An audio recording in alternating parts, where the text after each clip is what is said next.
Sa isang liham na pinadala ni Jose Rizal, dated January 3 of 1890 kay Mariano Ponce, sinabi niya na nakapagpadala na siya ng 9 na kopya ng kanyang anotasyon ng Sucesos de las Islas Filipinas.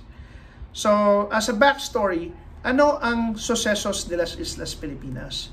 Ang Sucesos de las Islas Filipinas ay ang pinakamahalagang libro na nailathala tungkol sa early history ng Spanish colonization. Ito ay nalathala noong 1609 at nagkaroon ng English version noong 1868.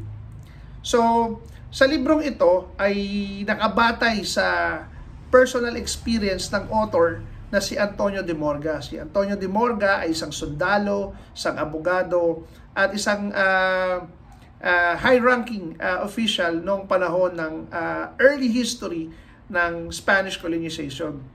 Ang librong ito, sa librong ito, sinabi ni Antonio de Morga na ang mga Pilipino ay uncivilized heathen.